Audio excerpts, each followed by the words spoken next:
What's going on, everybody? It is Luke, and this is my third attempt at the video, but we'll get there, baby.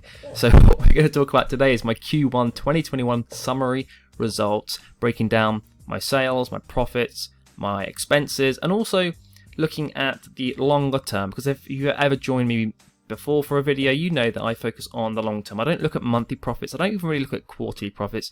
I look at everything as at least a 1 year segment, because, you know, if you're selling in a business that is basically a stable business where everything is the same every month, and of course you can have a more realized profit, more attributed to each month. So, you know, you can basically do as good or as bad as the next month. But of course with Amazon, you know that as the year progresses, definitely into Q4, everything changes. So you really got to look at it as a year. And definitely when I've been doing it now about 5 years, this is, I think I quit my job pretty much 5 years in 2 weeks time or something, or a week.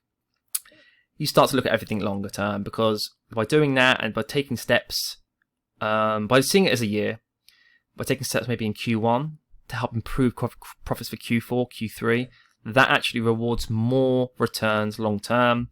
And also, you know, it adds value for me because I can get to see, you know, I'm testing things out, I'm trying things. Definitely for Q1 for me, it's all about rebuilding, getting stock levels back in for the year after a Q4 period, trialing new things, taking on some VAs, trying to outsource the business more. You know, definitely when there's a bit more, you know, there's a less activity in the market for sales. You're not looking to, you know, always be on your toes looking for new stock, basically.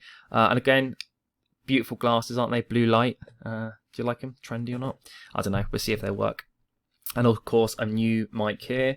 This is the Yeti X. Because some people said my quality was shit. That's basically what they said. So we're going to move on. So let's talk about this. So we're going to go over sales now. So keep saying so, but my target. So I did like a last December. I did like a like a 2021 projection, and I wanted to hit 1.5 million sales by the end of the year. Now, it doesn't mean that I'm going to necessarily reward. I'm going to get more sales at any particular time, but the way that I feel that I've built the business is that I do, as the year progresses, push towards more profits. That's just the natural way that this business goes for me. But that also is because I like to reinvest pretty much all the money month to month in Q1 and even Q2 to get the maximum out of Q3 and Q4. But doesn't mean you have to do it that way, but this is just showing you that sometimes profits and sales and all that, they don't mean anything. They don't mean shit, really. So, you know, it's everyone. Some people might want to get stock in and sell it all by the end of the month, and then make profits, and then it'll be each month will be a lot more appropriate, all the figures, because you could spend 30 grand on expenses buying, like, I don't know, stuff from China, getting like poly bags and stuff. You know, you could do at like a stupid discount, but again, your expenses are going to say 30 grand of costs. Your profit will be minus 20,000 for the month. Well, is that real? You know, is that realized? And you could accrue it. You could start faffing around with accountancy. You know, you could basically like put a prepayment in and say, you know, you spent 30 grand, but really you're only using £1,000 worth of poly bags. So you basically prepaid it, and you paid up front, but then you would accrue it, and you basically allocate it across each month when it was like used or realized. You could do that, and again, I kind of have started to do that for things I'll mention in a minute. But again, that then means that each person's results or data could be different, because I could show everything. I could just do it month by month, as in the realized cash terms, the money left the bank, 30 grand or 10 grand or whatever it is. And then someone else may not do that. So you have to just take it, you know, you've got to take it with a pinch of salt. And also you've got to just understand that everyone will do it differently. And I'm just trying to give a bit more of a realized, I'm trying to show everything I'm doing, but I'm also, if I'm spending 30 grand, I probably would just show you as a separate entry to give you a bit more of like I would show you what it would be with that extra cost, but then I would probably delete it and show you what actually the more like cash flowing, sorry, one would be like more of a cash flowing term. So if I actually spent the money, of course, my bank's going to be down that much. But in terms of, is that really, you know, that, because then I'm making a gain next month, don't have to buy the boxes, don't have to buy the poly bags. So it's then sometimes good to split it out to show you a more actual business day-to-day operations sort of style. Otherwise, it looks like you made a loss, and then you'll say that's shut up shop. But of course, that's not going to happen. That's not really what's the real world that's happening. So sales, $250,000, let's just say. Gross profit and then some capital on tap. I always add that in because it's obviously the business credit card. I just put that against the balance, so I just buy more stock. So, or I get 800 quid's worth of free stock if you want to see it. Is that? You can do it however you want. Record it. You could just put it to the side, and then just sort of look at it as a yearly total and just say, oh yeah, that's a bonus or something, which is fine. You can do that. But I'll just add it in here for now. And so you can roughly see what's going on. So obviously that total there is like 37,895. And then you want to obviously look at the VAT because I've got to take that out. So the VAT for 3 months, of course, is about 11,000. Also, again, if you've ever watched my videos, you'll know that this VAT here is not actually what I'll be paying for the months because of the way that I do it. And if you want to go back to my Q4 summary report, I go into a little bit more detail on that there. This is not we're not going to get involved with this session. So if you want to know what my targets were for this year, it was like about 1.5 million. And the way that I usually run the business is that I will start off slow, I guess, because obviously definitely as you grow, to get in 20,000 units through a prep center and all that, it doesn't just happen in a week. It takes months. It's taken me all Q1 to pretty much get that stock level back up to where I want it to be. And that means you're obviously losing sales here, there, and everywhere because, to get everything in stock fully, it takes 3 months. Well, that means that product probably wasn't in stock for a couple of days there before you restocked, and then that one might not be in for a week because, and that happens. And so, that's why you also have to look at it a little bit in more of a broader perspective because you're not really, you're not maximizing your results yet in Q1. For me, that's me. And again, come Q4, I could be preparing for Q1. So literally I could be widening that preparation gap so that come November, I'm already sending in January stock. Yeah. As well as obviously the rest of Q4. But then there could be a cash flow problem, blah, blah, blah. We're getting into many different things. And that's kind of something I'll touch over obviously later on in the year, strategies for Q4 and that kind of thing. So obviously you want to see what the expenses have been. So biggest cost, of course, is prep. So this is something I really want to go into. So I spent 20,000, and really the pallets will come into this as well right now. We're looking at 25 grand here. Now, what I've done is I've been using a prep center. So any fast moving stock that I maybe wanted at Easter and that kind of thing, 30, 40 boxes of chocolates here and there, I've been sending to the prep center because they can get those 5, 6 UPS boxes gone pretty quick. But then I also take on a full-time staff member at a friend's warehouse where I'm paying him a monthly like a management fee. So his guy is managing my staff member, and then I'm paying some a couple £100 a month for the rates and rent and that kind of thing. And what's interesting, obviously that's more of a fixed cost, rather than a variable cost from a prep center. So this obviously says prep fees, but that includes many things, which I'll quickly break down. So obviously you've got the prep center, general variable cost, prep center, 40, 50p a unit, whatever it's always been, and like I've been doing last year basically. And then I've got like 2,700, something like that. It does change depending on things, for the fixed cost for a staff member, for the management fee and all that. So I kind of had 2 prep fees at the moment because obviously there's going to be a transition. The people that are working full time will have to get used to the type of products. The prep center that I've used for a year, it understands the systems and the way that I like, if I get Amazon return, it knows what to do.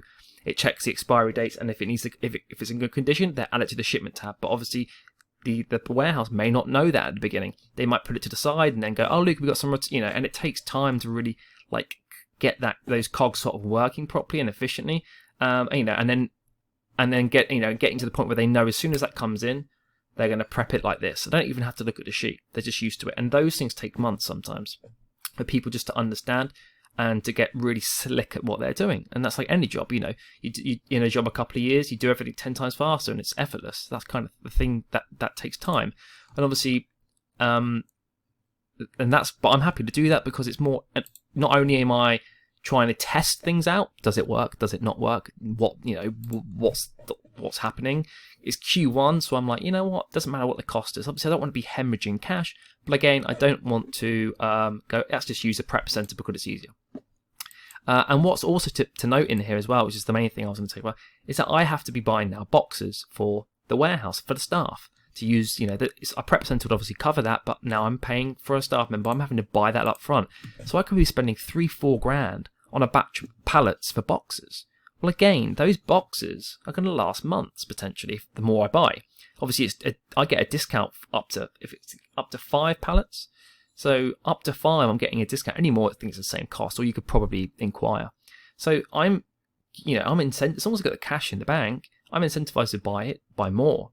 But then if I'm starting to add 10 grand every 3 months, like 1 month would be 10 grand of costs, then the next 2 to 0, it starts to skew individual months, making it look like you're making massive losses, or the next month could be massive gains. And so that's why you've got to realize it a little bit more over the long term, because then that average over the long term will balance out, So like, if I've got 1 month of 10 grand cost and then 2 months of 0, well, if you look at the whole year and you just divide by 12, you'll get a bit more of a realized cost, yeah? And so that of each month, and that's really the way you've got to be looking at it as you grow. And I want to be I want to do like $1 million in Q4. What to be doing now? I've got to be paying, think of the costs I've got to have going on in place to get that at Q4. So like, I've got to have the ton of prep.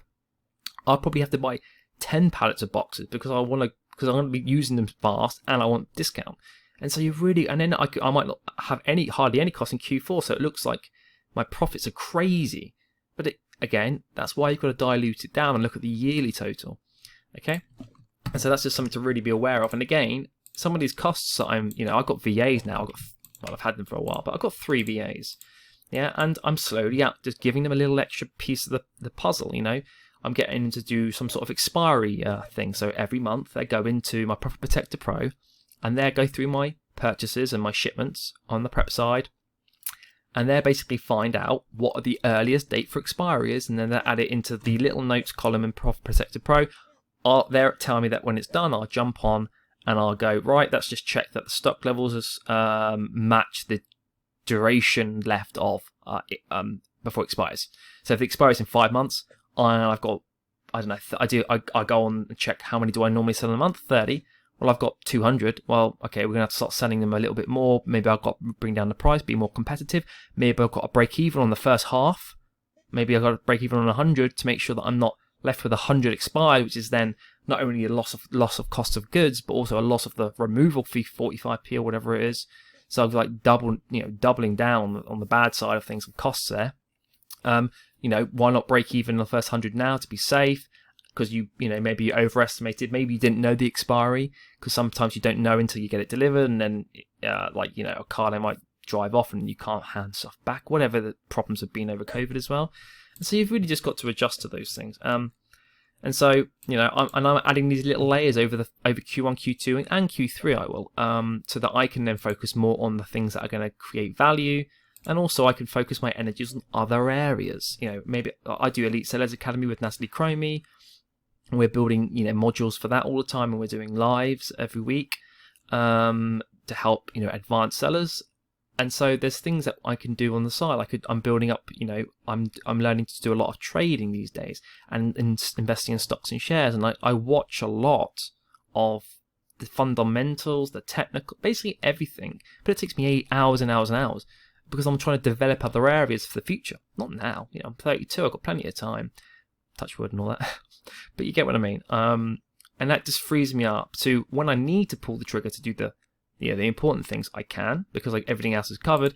And then when it's more of a tick over quarter, Q1, Q2, definitely Q2 once I've actually got all the stock in from Q1, Q2 now, a bit more of a tick over. There's no massive seasonality. There's no Easter. There's no Mother's Day. There's no Father's Day. Sorry, there is Father's Day in June, isn't there? But you get what I mean. There's no Valentine's Day. So, my strengths are around there and Q4 and stuff like that. And the volume's covered because I've got a lot of stock in now and I'm still sending in stock. And so I can focus on other areas, which is just nice to have the option anyway. And then when you do need to pull the trigger, come Q3 or whatever, to prep for Q4, you can as well. You can pivot. So anyway, total expenses, 26,900 quid. I was like, are you kidding, Luke? Like, what? But again, a lot of this is testing. A lot of this is buying 5 pallets or 4 pallets or buying XYZ of bubble wrap. Stuff that you wouldn't necessarily have to do if you're using a prep center. So that is the upside of a prep center, is that your costs are realized in the month that they are basically attributed to. So, you know, that is the thing you've got to bear in mind with different types of sellers. You can't just go and look at someone's Q1 results, Q2 results, or, you know, whatever, and go, oh, look, that person's doing $500,000, they're doing that. That person, it doesn't, definitely as you grow, it gets fuzzy, or I don't want to say foggy, that's the one I wanted to say. And that's why you've got to just be aware, like, oh, it's interesting, but don't go, oh yeah, I'm going to do that now, because load of crap, really. And again, you know, yeah, I've got £3,600 of pallets, but I'm saving on the pallet side as well. So it's it's an expense cost. Usually it would be taken off of that, because that would obviously be cost of goods, Amazon fees, and shipping. But anyway, to the finale, you can probably guess I lost 778 quid. To me, that's basically a zero. I mean, it's not even worth looking at. It's like I can spend that in 10 seconds on unknown randomness. So, you know, like I'm spending $4,000 on pallets. So if I, on the last day of like March, go and spend like $5,000 on pallets, well, that's now minus 5,700. You get what I mean? And, you know, I don't really know the right way to do it. I'm kind of not included. Like, you know, if I buy something on the last day and it hasn't been delivered or even touched or used, I think I did spend $2,000 on the last day of March for pallets and stuff, of boxes. Mainly because that's the cost, you know, getting like 400, 500, 600 boxes or something. I'm not adding it into the month because it's not even been delivered yet. Yeah, I've paid it out. In accountancy terms, you'll obviously add it in as of the date that it was paid and stuff. But for this, I don't want to, you know, if I start pulling away too much from reality, even though that is reality, I'm more mean like sales reality, because it's not directly related to sales as such. That's what I'm trying to get at. Again, some other people will do it differently. Some people might actually say it's probably better to do it other ways. I'm still testing and playing around with it to try to give myself the best sort of pot of information to give you guys that isn't going to make you deluded and thinking, oh, look, I can do all this. Also not going to make you demoralized because it looks like I'm making like minus $6,000 or something if I'm adding in other costs. That's the issue. But the reason that I don't worry about this as well, the safety blanket I have, which is important, definitely if you're doing Amazon, is having some sort of other Amazon related incomes. So for the 3 months, this obviously isn't including the capital on tap. And I think I only actually got like 60 quid of cash back. I basically get no cash back anymore. I get declined from like top cash back a lot. I don't know, it probably blocked me or something, like the retailer. Don't use any of the others. Got like literally 60 quid for some Wilco stuff over Q, basically non-existent. Is this. So that is from, I think I've probably mentioned it a million times, affiliate commissions, 60 quid of cash back, some coaching, Elite Sellers Academy, and I haven't included here any trading profits. So since the beginning of the year, I don't know, 6-7 grand, it changes. Like it's in dollars, so it changes all the time. Not only with things going up and down in price, but also the exchange rate. So I kind of like don't really care too much. But you know, I haven't added that in. And in theory, could you take it out? Yes, I could. But then I'll be taxed because if you sell certain things, you get taxed at the point of sale and all that kind of thing. Not financial advice. I am not a financial advisor, but you get what I mean. So, but keeping it related to Amazon, because you can start diluting, going, how much of my stocks and shares go up? Well, who cares? Of course I care, but not you guys. So I'm, let's say it's about what is that? Oh, my maths is terrible, so we're going to get 500 divided by 3. So we've got like 1,800 quid coming in. I'm actually putting in about 780 quid a month, say a bit more than that maybe, automatic for stocks and shares and stuff like that, automatically doing that. And I'm living off like a grand and a bit. I live with a girlfriend. I'll give her some money for rent, some bills and stuff. Basically, you don't have to spend a lot. And I find I used to think, I'm going to get a cool penthouse and do all that. Actually, by doing it like this, you can afford to not actually basically not move anywhere for months. But what's happening? Well, in these 3 months, as a summary, as an overall final summary before we finish, is that I'm trialing out the difference between a prep center and a physical staff member in a warehouse, and understanding the differences and the complications that one has and the other doesn't, and all that kind of thing. Because again, I find the best way to learn is to actually do it. And if it's terrible, as long as it's not, yes, it might cost you more money in short term, but in the long term, you now know what to do and what not to do, and how to tweak things and maybe improve it and make more money. And so that's really interesting. But if you've never tried it, you can't go and, you don't know. So I find, like, I've only got where I am today by literally doing everything and keeping the best 10% of things that are working most efficiently and cost effectively and profitably. And doing that and pushing forward that way. Again, that doesn't really count. You could take that out because it's an ad hoc. It's never, as in I'm not going to hire a million staff, and that'll probably be the last staff member for a year. So, you can start playing around with it like that. But this is just to give you an overall understanding of roughly what's going on. So I believe I've touched on everything. So yeah, the last thing just to go off before we finish, about 20 minutes long, which is terrible, is that if you try to get some other related incomes, even if it's an affiliate, so even if it's like non-related to Amazon, but it's something you enjoy, I find that's quite good. I just went to I built an Amazon web, whatever, and then a couple of years ago now, 3 or 4 years ago, just because I was like, well, there's specific areas to what I was doing that wasn't covered, and I don't even make that much affiliate commission. I don't even push it. My YouTube is terrible, like as in subscribers and stuff. And yes, I am slowly improving. Like the new website's coming out soon, and it will just have a little bit more connectivity to other things like YouTube and that. And I would like to start pushing out more content related to investments and like life after Amazon. What are you doing with your money? Don't just take it and put it in the bank, but also little things like that. Because anything that's related to business is, starting off with Amazon as the gatekeeper to business, I say, is usually still received well in groups related to Amazon, because it's just a vessel. And a lot of the time, you can maximize that vessel to be doing 10 million a year, but really, a lot of people want to start pursuing other avenues that are more interesting to themselves. So that's why I am outsourcing more with my 3 VAs. But that may take the whole year to fully, I don't want to relinquish control right off the bat. I want to be still understanding, because ultimately you don't want your account suspended overnight for something that you've given away too soon and they've done it wrong. And so that's obviously the last thing at the back of your mind that's blocking complete relinquish of control. And so that is why a lot of these things are done the way I do it. It's because I like things to be slow. Slow and steady actually wins the race. People talk about doing all-nighters and doing that. Yeah, you can do it, and I've done like till 1, 2, and but doing that, like I have days where I just stare outside looking at the cats and like watching, I don't know, horror and ghost or like Paranormal Witness or something. I used to love that series when it was on Sci-Fi. But because I'm 5 years down the line, that's where the longevity comes in. Let's go 3, 6, 5 times 5. Kind of being stupid. Plus another day. Leap year, whatever. 1,826 days. I've been like probably more because I went full time 5 years ago. But even if you do 300 days of grafting, you're going to do well. That's someone much better. But I actually find that you don't want to do it for 2 years and just find the hours are too. I find actually that you can do it both ways, but this way, doing it slow and steady, actually it keeps you the same, because you don't want to be burnt out in a year. And maybe you have a bad Q4 at one of those years or 2 years in or whatever, and you're like all these hours, and it's like I think Christos Feller said that he was doing all these crazy hours, but his health got really deteriorated. Whatever that could be, he's got fat or he got lazy, or he sleep got terrible, or whatever it is, or I don't know what it is, but you get what I'm saying. Anyway, gonna leave it there, guys. Enough of me, enough of my crap.